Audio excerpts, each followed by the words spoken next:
Good morning everyone. Today I am going to explain you the topic is who represents the people of the country. So in the previous class we have learned that how the Indian freedom movement was started. So in between the 1935 to 1942 what was happened we have learned about that. So today I am going to explain you about who represents the people of the country, who represents. So during the World War II, the Britishers were defeated by Germany and Japan. So the initial wars during the World War II, the war was began. Initial stage of the war,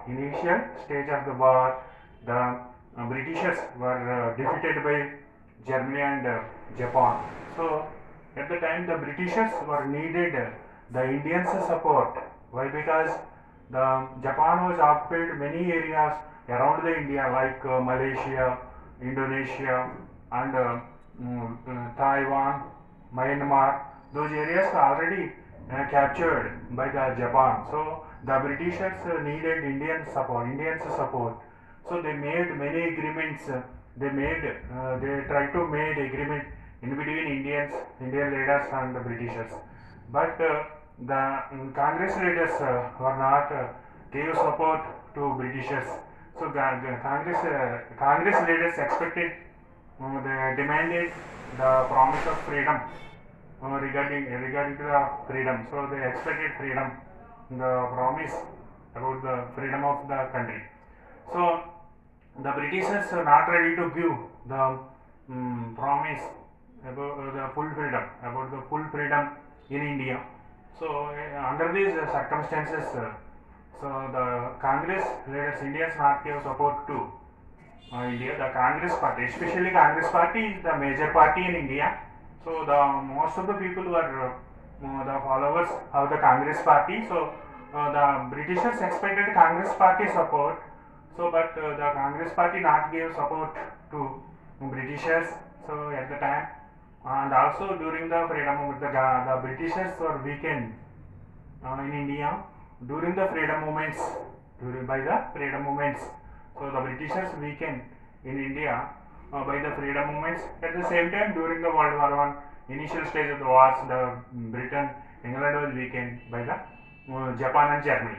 So under these circumstances, the Britishers used divide and rule policy. Divide and rule policy in India. The Britishers try to divide the two communities in India. So there are two communities. One is the Muslim community and Hindus. So the Britishers try to divide the two communities, and they raises the issue. They raise the issue, and they argued, they criticized that Congress party is not the only party. So the Congress party is not the representative for all communities. The Congress party is not the representative for all communities. So the Congress party have not have right to rule in India. Why? Because the Congress party not protect the interests of all communities, not protect the interests of all communities such as Hindus, Muslims, Sikh, Buddhists. So different communities are there in India. So the Britishers argued that the Congress party not protect the interests of all communities, and they criticized the Congress party, and also the Britishers try to reduce the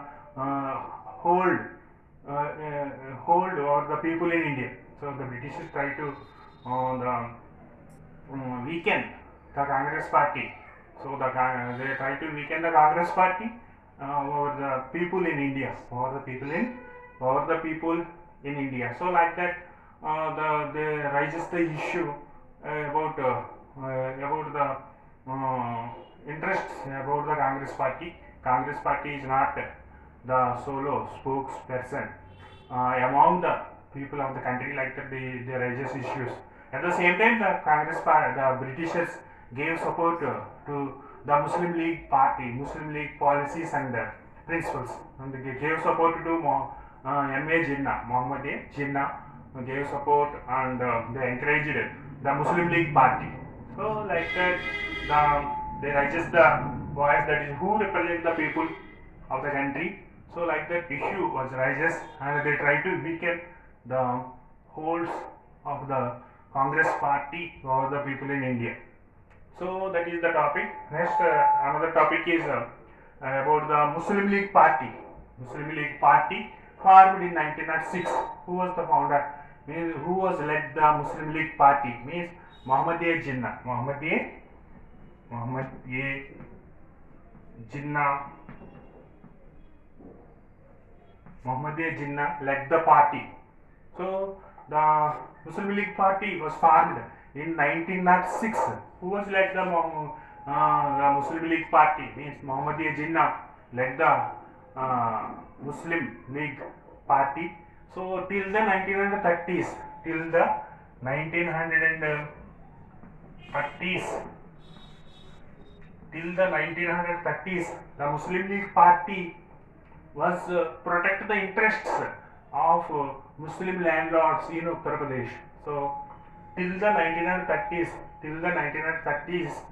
the Muslim League Party was protect the interests, only the protect the interests of Muslim landlords in Uttar Pradesh. But later it is emerged as a strong political party in India. So at the time of elections, the Muslim League Party argued that the majority people are Hindus in India, so we can't able to protect our interests. So we need the separate reservations in the constituencies. We need the separate reservations for Central Assembly as well as separate reservations for the provincial councils, provincial assemblies. So, do you know already the first elections were conducted in 1937 in India. At the time, the government, the British government was reserved for 482 seats for Muslims. So, during the First World War, during the first elections in India, first elections conducted in 1937, at the time, the Muslim reserved seats are 482 seats reserved for only Muslims. And also Muslims were demanded separate electorate. Separate electorate means the Muslims only can have right to vote. So they asking separate electorate means separate voter list. On those days, only the some section of the people were allowed to right to vote during the first elections and second election also during the British period. So at the time they demanded to separate electorate for in reserved seats, in that reserved seats. So that is Congress also accepted that proposal, and the separate electorate for Muslims were implemented in 1909. 1909 onwards, the separate electorate was implemented for Muslims in India. So then after first elections were conducted, the Muslim reserved seats are 482 seats. So the Congress party, the Muslim League Party during the first elections, the Muslim League Party won 102 seats out of 482 Muslim reserved seats in India. The Muslim League Party was captured only 4.4% of the Muslim votes, and Congress also contested Muslim reserved seats in India. Congress party also contested the elections, Muslim reserved seats in India. Congress party won 26 seats out of 58 contested seats. Muslim reserved seats, contested Muslim reserved seats. So the Congress party won 26 seats out of 58 Muslim reserved seats in India.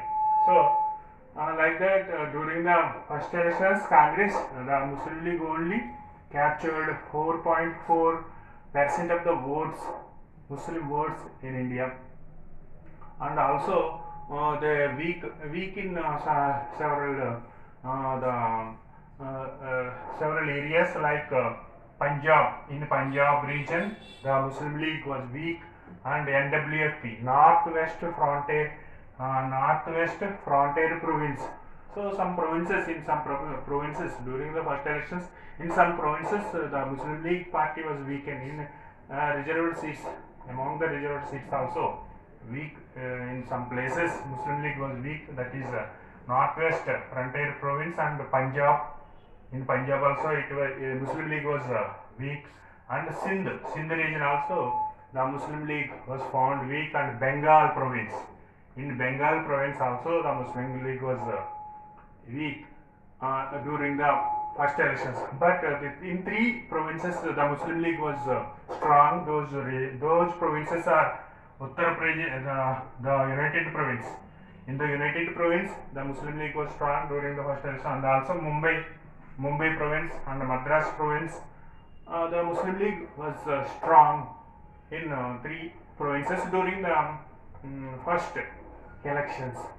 So, but later, after 10 years, the situations were totally changed. The Muslim League party was emerged as a strong political party. So, this is changes it as a mass party, and during the second elections were conducted in 1946.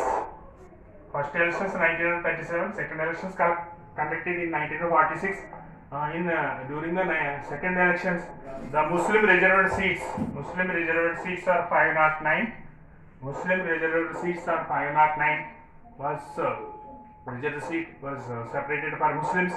So the Muslim League party was won the 442 seats. 442 seats among the 509 reserved seats. So, and also captured 86%. 86% of the votes. The Muslim League party was captured 82% of the votes during the second elections. So, second elections were conducted in India in 1946. So, during the second elections, the Muslim League party was emerged as a strong political party. So, the Muslim League party was won the 442 seats among the 509 Muslim reserved seats, only Muslim reserved seats, okay. So, and also captured 86% of the Muslim votes.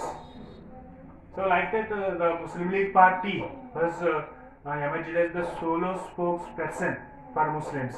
Muslim League party was emerged as the solo spokesperson for the Muslims. So, like that, the Britishers were used divide and rule policy, and they encouraged Muslims. They encouraged Muslim League party, and so the finally in 1946, the party was emerged as a strong political party. Muslim League party was emerged as the strong political party. So another topic, the second topic is like that one regional party. The regional party was established Muslim party. So another another religion, another religion party. So one religion, Muslim League party is on one religion party emerged. At the same time, the another religion party, that is the Hindu Mahasabha and RSS. Hindu Mahasabha and RSS also formed in India. So RSS means Rashtriya Swayam Sevak Sangh. Rashtriya Swayam Sevak Sangh emerged in India. So the main aim is to unite all the Indians, all the Hindus in India. They try to unite all Hindus in India. They mobilize Hindus. The mobilization of Hindus. Their main aim is to mobilization of Hindus. So they try to unite all Hindus irrespective of caste, tribes and other differences. The main aim is to unite all Hindus irrespective of castes, tribes and other differences. And also they gave the message. They send the message is that the India is the land for Hindus. India is the land for Hindus. Why? Because in India the majority of the people are Hindus. That's why the India is the land for Hindus. So like the messages were sending into the society and by the RSS. So many people, so many Congress leaders also attracted towards the RSS ideas. So but the Congress, the policies are different. They have their separate policies, like they follow the secularism. So they thought that there is no difference between Hindus and Muslims. The Hindus and Muslims are the people, are not the separate. They are not living in separate nations. They argue that Muslims and Hindus are not the people of two different nations. The Congress party argued that the Muslims and Hindus are the people, were the people who are not in two different nations. They are living in unitedly in the within the one country. So like that, they followed the secular ideas. The Congress party followed the secular ideas. So after during the freedom movement, so like that, the changes were happened. So regional, the religious parties were emerged, like Muslim League Party, uh, mm, and also Hindu Mahasabha and RSS. Okay, thank you children. So please watch my videos and subscribe my channel. I will explain the next topic tomorrow. Thank you.